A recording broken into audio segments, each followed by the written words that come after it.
Posteriormente ao modelo de Thomson, né, de Rutherford, que não explicava, né, esse movimento dos elétrons de girarem ao redor do núcleo e esse movimento ele se dá de forma espiralada, nós temos o modelo atômico de Bohr, que lá em 1913, né, ele começa o experimento realizando ali, né, utilizando o átomo de hidrogênio, e aí ele percebe então que os elétrons se movem ao redor do núcleo em órbitas circulares. E é aí que ele vai responder então, né, o porquê desse movimento dos elétrons ao redor do núcleo.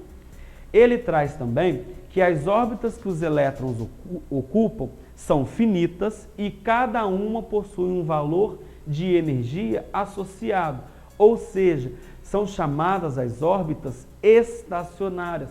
Por isso que os elétrons, ao girarem ao redor do núcleo, eles ocupam, né, essa determinada órbita e por essa órbita obter, né, um valor de energia específico, ele não perde e nem ganha energia, por isso ele não se choca com o núcleo.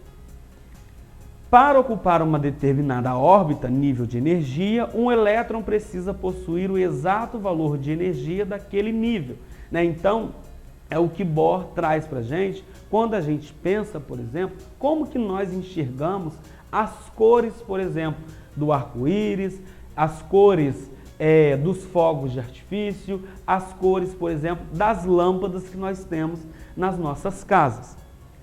As órbitas mais distantes do núcleo possuem energias mais altas, então cada órbita ali, né, se eu tenho uma órbita que está mais próxima do núcleo, ela tem a menor energia. Se eu tenho uma órbita mais distante do núcleo, ela tem maior energia.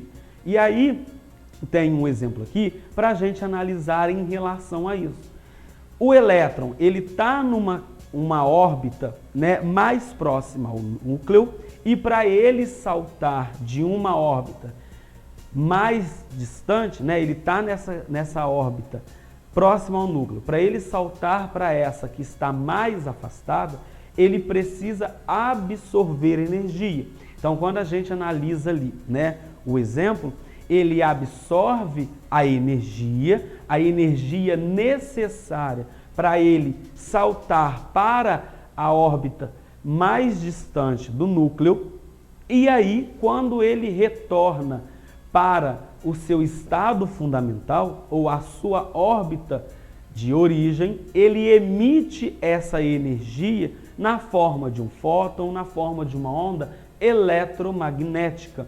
E aí é onde nós conseguimos, então, visualizar as cores, seja ela dos fogos de artifício, seja ela das lâmpadas presentes em nossas casas.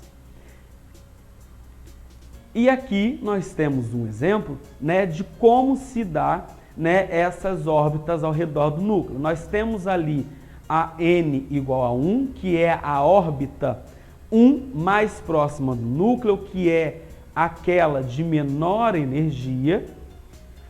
Nós temos a 2, que é a órbita de maior energia, e a 3, que é a de maior energia também.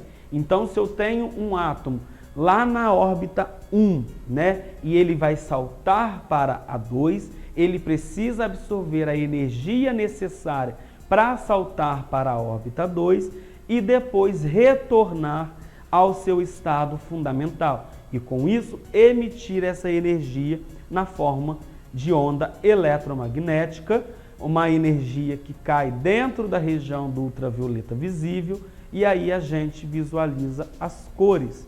E aqui nós temos então a representação, né, desses níveis de energia ou camadas que são conhecidas atualmente.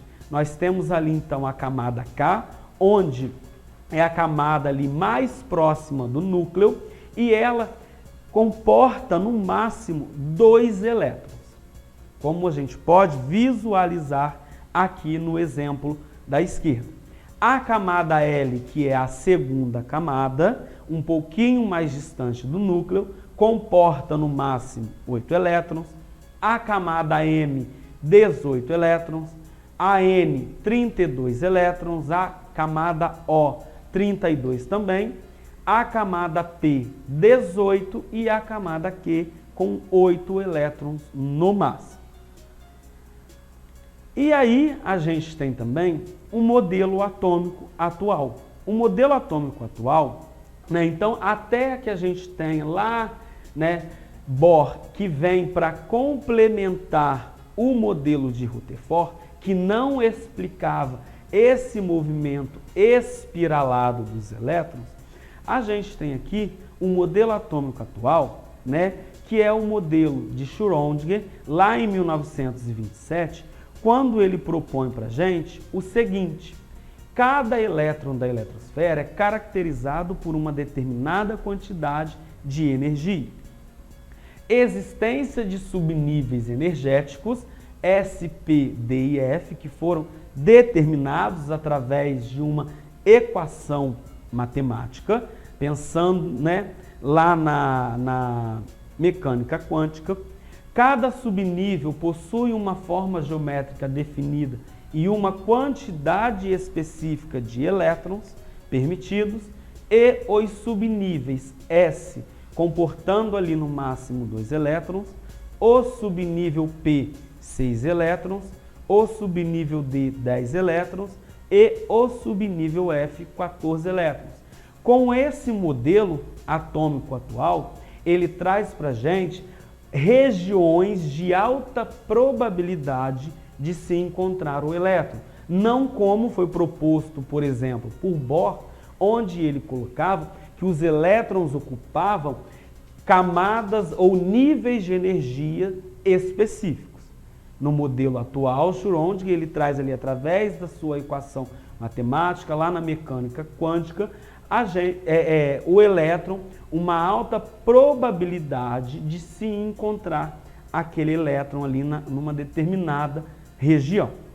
E aqui a gente consegue visualizar, então, como os elétrons eles estão distribuídos de acordo com os níveis de energia ou camadas e os seus subníveis. Então, o nível ou camada K, que é a camada 1 ali mais próxima ao núcleo, ela comporta no máximo 2 elétrons, e o subnível existente ali naquela camada 1 é apenas o subnível F. A camada L, né, ou nível L, que é a camada 2, ela apresenta ali no máximo 8 elétrons e os subníveis S e P. Então, olha como que estão, né, dispostos os elétrons ali nessa camada. Eu tenho nessa camada L, que é a camada 2, uma quantidade máxima de 8 elétrons e os subníveis presentes, S e P. O subnível S comporta no máximo 2 elétrons e o subnível P no máximo 6. Então, se eu tenho a quantidade máxima de elétrons no subnível S, que é 2, e no subnível P, que são 6, eu tenho ali no máximo, então, na camada 2 ou L, 8 elétrons dispostos ali no meu átomo. A camada M, 3, que é a camada 3, no máximo 18 elétrons, e os subníveis S, P e D. Então, a gente tem ali o subnível S ocupando no máximo 2 elétrons, o subnível P no máximo 6 elétrons e o subnível D no máximo 10 elétrons. Se eu tenho cada um desses subníveis, né, com o número de elétrons máximos preenchidos, eu tenho então ali um total de 18 elétrons presentes no meu átomo. Na camada 4, ou nível N, no máximo 32 elétrons. Quais são os subníveis presentes? S, P, D e F. O S comporta no máximo 2, o P no máximo 6, o D 10 e o F14. E aí eu tenho, então, esses subníveis preenchidos com o seu número máximo de elétrons que totalizam 32 elétrons naquela camada que já está mais distante possível do núcleo. E assim sucessivamente para a camada O, que também é uma camada que apresenta no máximo 32 elétrons, e a camada P com 18, e finalizando ali a sétima camada, que é a camada Q, com 8 elétrons no máximo presentes ali. E aí a gente finaliza aqui então, né, o nosso conceito relacionado à estrutura atômica, pensando ali na evolução dos modelos atômicos. Então passamos ali desde a Grécia Antiga, né, com os filósofos gregos discutindo sobre a constituição da matéria, onde se tinha, né, essa matéria constituída, baseada, né, em observações dos fenômenos que aconteciam naquela época. Passamos pela evolução dos modelos ali com os cientistas Dalton, Thomson, Rutherford, Bohr, até chegar no modelo atômico atual, que se baseou ali através de experimentos. E a gente chega aqui no ponto, né, da nossa aula, onde a gente vai falar sobre os conceitos fundamentais relacionados à estrutura atômica. Primeiro, né, o que é o número atômico? Nós vimos que lá no núcleo do átomo nós temos os prótons presentes ali, né, que são as cargas positivas. Então o número atômico, ele é o número de prótons, representado ali pela letra P minúsculo, que nós temos existentes no núcleo do átomo. Então, se o núcleo do meu átomo tiver ali, por exemplo, 10 prótons, significa que o número atômico daquele meu elemento é 10. Número de massa corresponde à soma do número de prótons e nêutrons no núcleo de um átomo. Então, por exemplo, eu tenho ali no núcleo do átomo tanto os prótons, que são as cargas positivas, quanto os nêutrons, que não têm carga, estão ali para equilibrar principalmente, né, essa repulsão existente entre os prótons ali no núcleo. Então, a massa do átomo é essa relação, essa soma entre a quantidade de prótons e nêutrons presentes no núcleo do átomo. Elemento químico é o conjunto de átomos com o mesmo número atômico. Então eu tenho ali átomos, né, interagindo entre si, como Dalton propôs lá na sua teoria, né, que os átomos não são criados e nem destruídos, e ele coloca que átomos de um mesmo elemento apresentam propriedades semelhantes, inclusive em massa. E aí, né, se eu tenho ali um elemento químico formado por átomos iguais, esse elemento apresenta o mesmo número atômico que aquele átomo. Isótopos, átomos que possuem o mesmo número de prótons, o Z, a gente representa pela letra maiúscula, P igual a Z, ou seja, a quantidade de cargas positivas que o átomo tem no núcleo é o número atômico daquele elemento, e diferentes números de massa e nêutrons. Isóbaros, átomos com o mesmo número de massa e diferentes números de prótons e nêutrons. E isótonos, átomos com o mesmo número de nêutrons e diferentes números de próton e massa.